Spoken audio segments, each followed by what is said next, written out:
Hi guys, welcome back. I'm Dr. Amory Wild and I'm joined with Dr. Faith Nilsson and Archer and baby Archer. And today we have a great podcast on repetitive thoughts and how thoughts can change your life. Really important topic.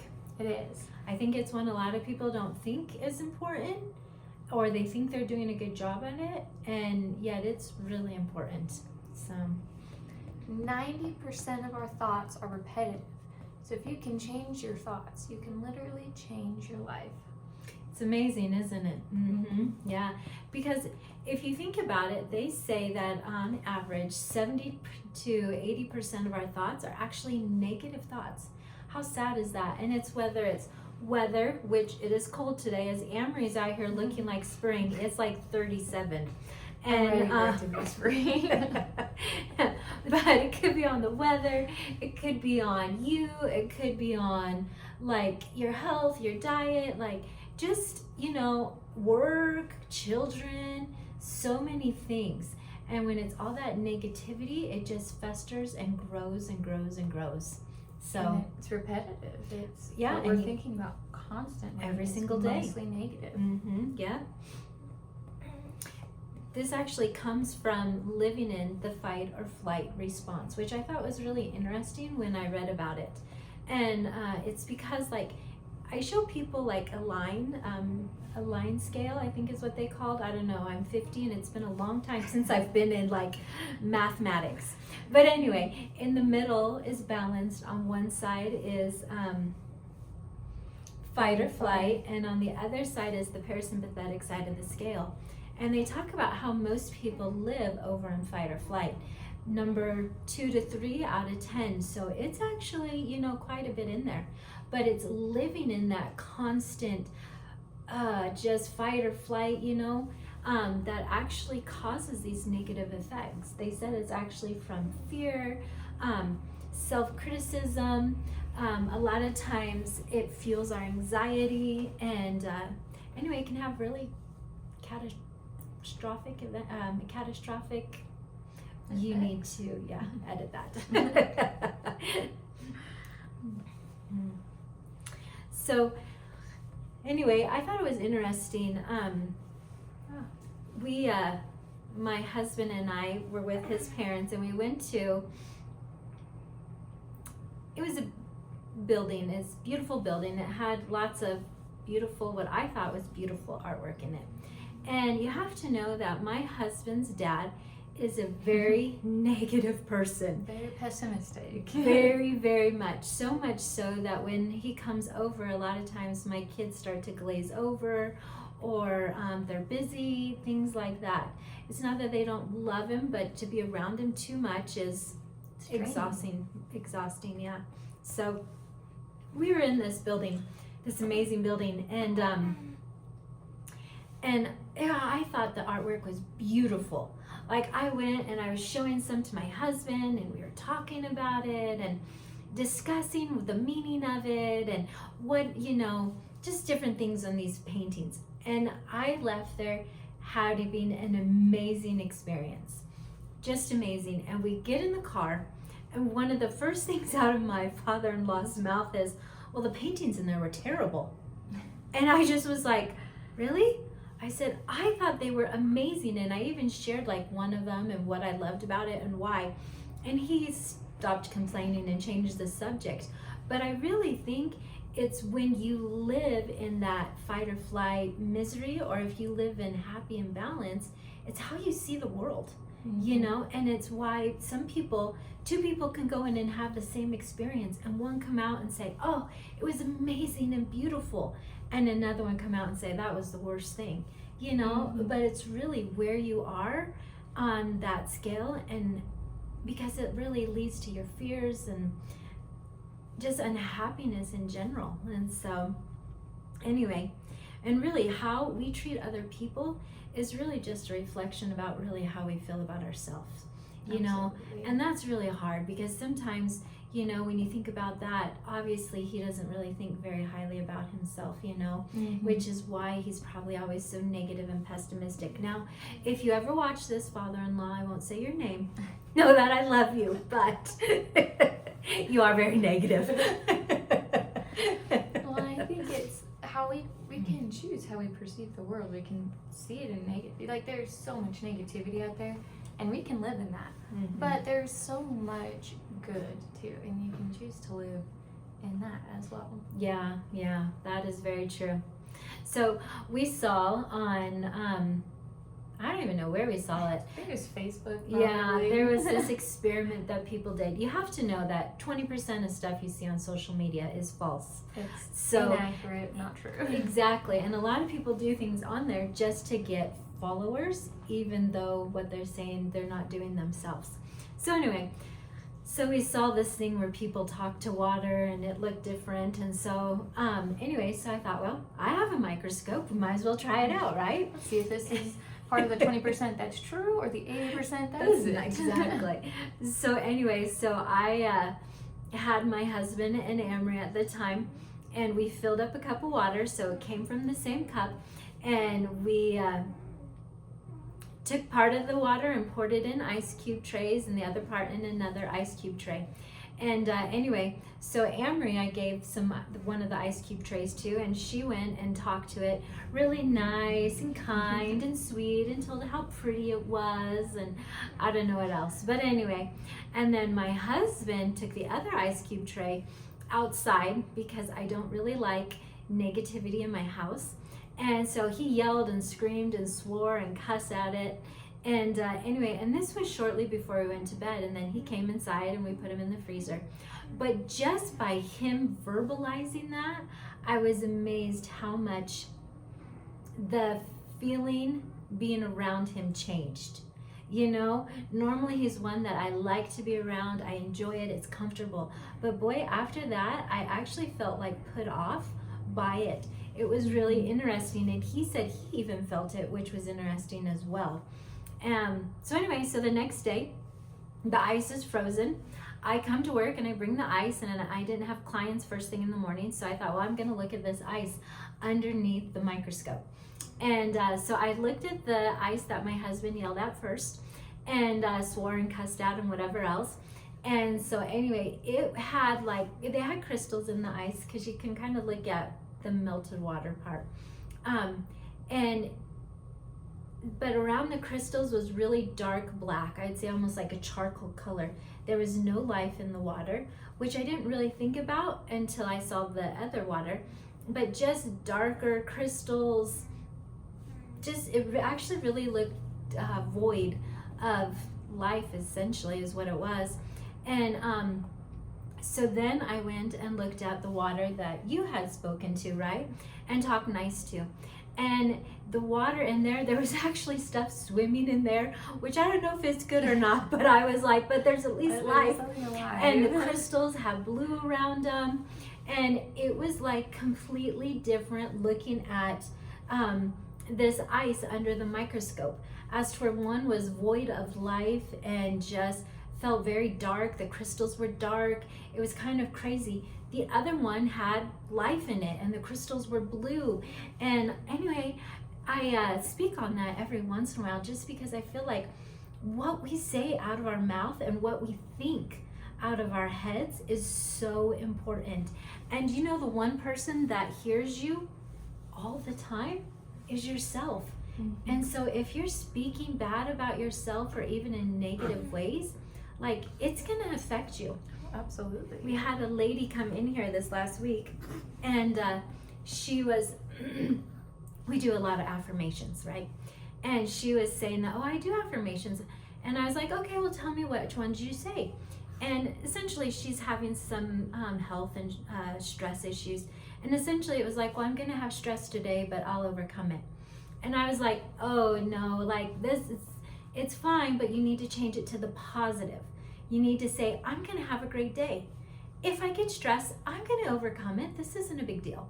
You know, but if you're telling yourself, I'm gonna have stress today, well, you're gonna have stress. You know, if you sit there and tell yourself, I'm fat, I'm ugly, well, what is it gonna lead to? You being fat and ugly. You know, what we say becomes truth, you know? how we feel about ourselves is what we become. Exactly. What is always, and those 90% of your thoughts, those 90% leads, that's your life. Mm-hmm. So whatever those 90% of your thoughts are, that's what you're going to become. Those repetitive thoughts is what you will become. Oh yeah, so if you're constantly saying, oh, I'm sick, I'm hurt, I'm this, I'm that, like, don't get me wrong, I don't want to downplay those feelings, but if that's all you're thinking about, then it is what you become. Mm-hmm. It's why when people come in and do live and dry blood appraisals, and even at other times, we really talk about affirmations. Instead of saying I'm sick, I tell people to say I'm healthy, and I have them write down, what does health look like to them? Emotional, physical, spiritual, because we're all of those put together. Whether you think you're spiritual or not, we all are spiritual in one way or another, Mm-hmm. and it's all of those combined that have to be healthy. If you're talking negative in any of those realms, it'll affect every one of them, and so it's really important what we say with our mouth. And our healing is really limited to our thoughts, which is again why we focus so much on affirmations, because we treat the body as a whole. So of course, we do supplements and we do, treatments and, we do a lot of things, but one of the biggest things we work on is affirmations and changing their mind, because the healing will be so limited if you can't fix your thoughts. Oh yeah, like you can come in and heal to a certain extent. Like you have an earache, you can definitely get rid of, the earache or something like that. But if you're really trying to get back to balanced in the parasympathetic side of the scale, you have to change your thoughts. Change your thoughts, you have to fix them. Yeah. So, all right. Well, how are we going to fix them, or how do we fix them? Well, there's so many ways to fix our thoughts, but some of our favorite ones are limiting time on social media, because like what we said is only 20% of that is true. Yeah. And we kind of saw a big shift when COVID happened, that people kind of got turned off from doctors and the medical establishments that are out there. But the problem is they're going to Facebook or other social media sites to find truth. YouTube is a big one. Yeah, and the problem is that only 20% of it is truth. And a lot of times people, even though they might be saying, oh, do this and do that, they're not doing it themselves. We have clients who come in here who want to try this or they want to try that. They saw it on wherever, and I never tell people no, because I feel like everyone needs to receive revelation for themselves. But the majority of them have came back and said, oh, that made me so sick. And I was like, yeah. So anyway, it's kind of sad, but yeah, that's true. Well, there's a lot of influencers who are just paid to sell you. And so they'll come up with this huge, incredible miracle story about this supplement or this or that, that they have never even taken. I know. They've never used, and they never had those sicknesses that they're claiming to have had that was cured by this pill. They never even had it. That, or they even use people's names that people trust, but maybe that's not necessarily truthful from the main source. Does that make sense? Because I know we've mentioned before, my father-in-law, if he ever watches these videos, he's going to be like, I know, he buys things, he'll see something and he'll be like, oh, this person here, she took it and did this or that or whatever. And he gets it and it starts to shut his kidneys down, and I'm like, what are you taking, And the problem is you don't really know what the truth is, and a lot of it isn't truthful. So it makes it really hard. But well, and also you have to think, like, who is selling you this? Because, going back to your father-in-law, grandpa, it's, some Hollywood star saying like, oh, like this drug helped me lose 50 pounds, or it cured this or that, it cured my eyesight. But they're not a doctor, you're not listening to a doctor, you're listening to... They were actually, if they're not making that much money, they were probably under some sort of professional care as well. So they were probably doing other things as well, not just one thing, So that's always something to remember as well. But Anyway, well, another thing we really like to do and teach people is breathing exercises. Absolutely. Because when you can get some deep breathing going, because we're really shallow breathers today, right? We used to not be, but I don't know really what happened to us. We evolved over time, but we did not always evolve to the better. But anyway, we evolved to be shallow breathers. And so we actually teach people different breathing techniques in our clinic here, just because so many people need to practice on breathing deeply. If you can get that oxygen up to your brain, it helps you to calm down, and it calms your brain down. So it's like, okay, this actually isn't a big deal. I don't actually need to be this stressed about it. Well, and it helps to take you out of fight or flight and push you back over to balanced in the scale. Sympathetic, yeah.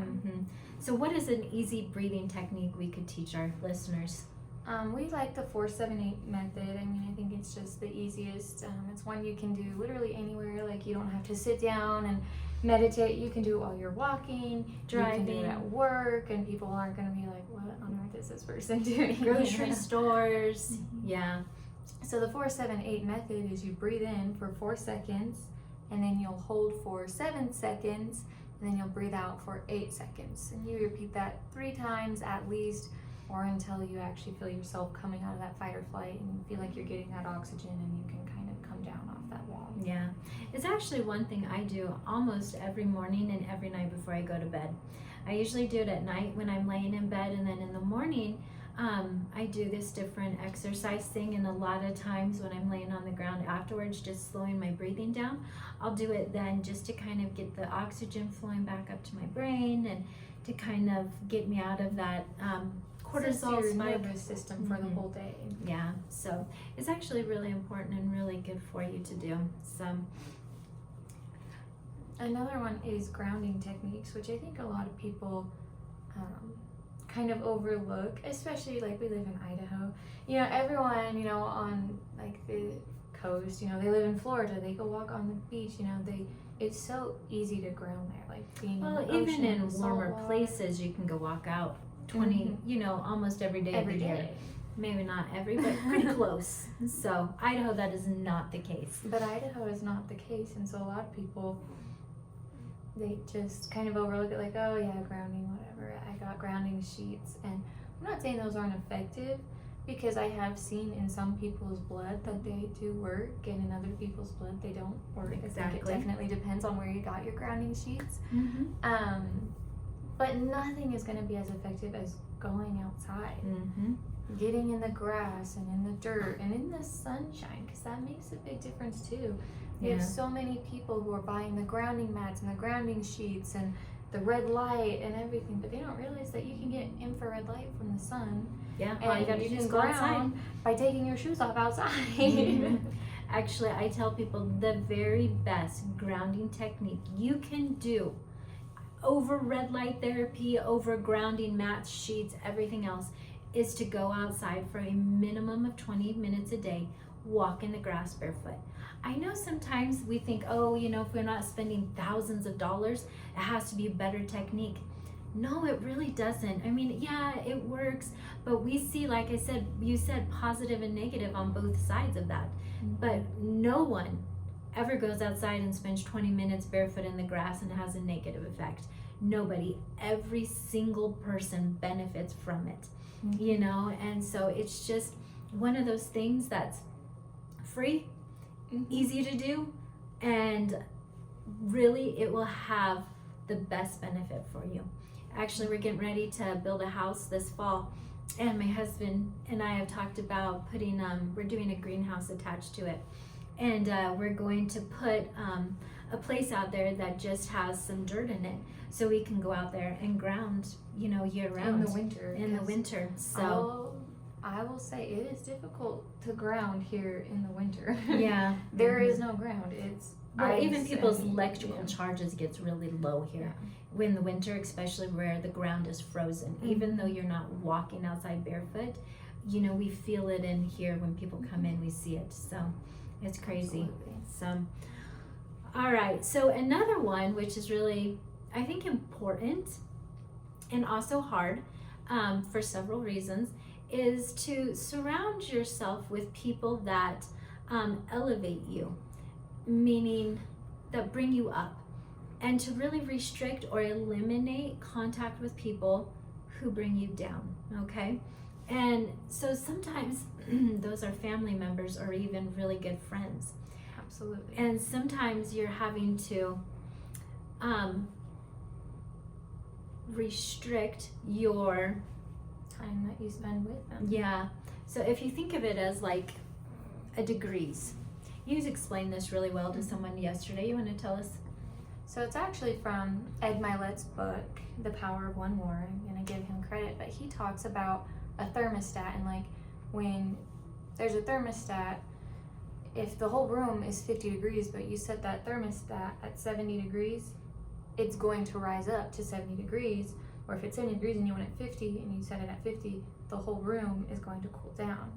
And that's kind of what it's like when you surround yourself with people who are positive and say their charge is at like 100, then you're going to be lifted up to 100. So even if you go into that room feeling 40 and you go into that room full of people who are so much elevated higher up, then you're going to feel that way. Yeah. But if you surround yourself with people and say you're at 60 and they're down at 40, then you're going to become 40 more often than not. That's how it works, you know. Yeah. Who you surround yourself with is who you will become. Yeah, I think that's really, I like that analogy just because I really feel there's so much truth to it. You want to surround yourself with people that are going to lift you, and you want to be ones that are lifting others. Absolutely. Not allowing yourself to be brought down. So anyway, it's kind of like what you said, like when Grandpa comes in and his negativity, everyone kind of starts to gloss over and kind of just hold back. It's that, you know, his charge is maybe at 20 and we're all up here and he's pulling us all down towards the 20.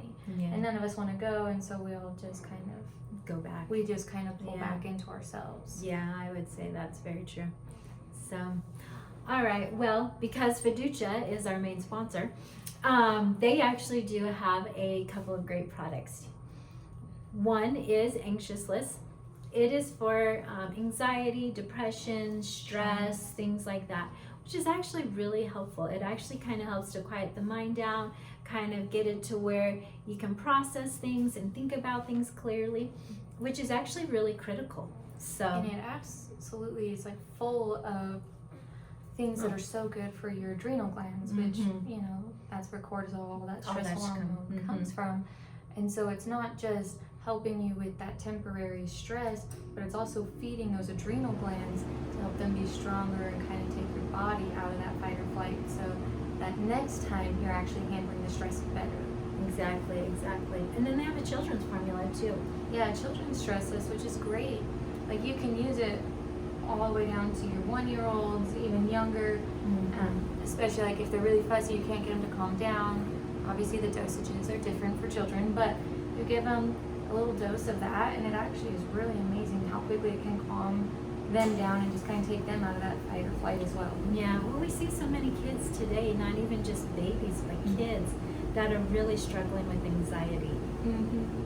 And so I just feel like it's so important to help them when they're young to be able to manage it, but this is one way to at least kind of help them while you get them to learn other techniques to manage their stress and anxiety. So anyway, I do love that they have one that's just for kids. So I feel like kids are very much under attack in today's world. Oh yeah.